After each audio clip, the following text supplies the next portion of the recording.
விருதுநகரை சுற்றியுள்ள பல்வேறு இடங்களில் விருதுநகர் மேற்கு மாவட்ட செயலர் மாண்புமிகு பால்வளத்துறை அமைச்சர் ராஜேந்திர பாலாஜி அவர்களின் வழிகாட்டுதல்படி விருதுநகர் மேற்கு மாவட்ட கழக எம்ஜிஆர் மன்ற செயலர் தங்கராஜ் அவர்கள் மக்களுக்கு நிவாரணப் பொருட்களை வழங்கி வருகிறார்.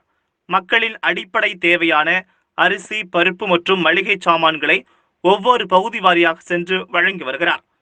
முன்னர் விருதுநகரில் 36க்கும் மேற்பட்ட வார்டுகளுக்கும் மற்றும் சிவகாசி ஒன்றிய பகுதிகளில் நிவாரண உதவிகள் வழங்கிய நிலையில் தமிழகத்தில் கொரோனா நோயினை எதிர்த்து புரட்சித் தலைவர் மற்றும் புரட்சித் தலைவி அம்மா அவர்களின் நல்லாசியோடு முதல்வர் எடப்பாடி பழனிசாமி, துணை முதலமைச்சர் ஓ பன்னீர்செல்வம் அவர்களின் தலைமையிலான தமிழக அரசு பல்வேறு நடவடிக்கைகளை எடுத்து வெற்றி கண்டு வருவதாகவும், பல்வேறு தரப்பு மக்கள் பொருளாதார ரீதியில் மிகவும் பாதிக்கப்பட்டுள்ளனர். இதனை கருத்தில் கொண்டு பல்வேறு தனியார் சேவை நிறுவனங்கள் பொருள் உதவியும் அளித்து வருகின்றனர்.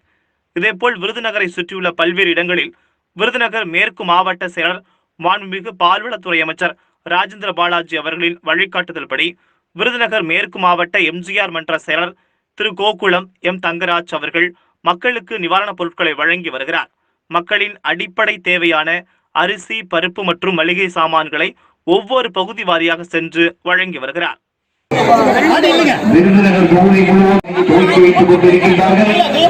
டோக்கன் வைத்துள்ள அனைவரும் வரிசையாக, ஜென்ஸ் ஒரு வருஷம், லேடிஸ் ஒரு வரிசையாக வந்து பெற்று செல்லுமாறு உங்களை அன்போடு பணிவோடு கனிவோடு நோக்கி வருகை தந்து விட்டார்கள். நலத்திட்ட உதவிகளை வாரி வழங்கும் வள்ளலாக திகழ்ந்து கொண்டிருக்கின்ற நமது அண்ணா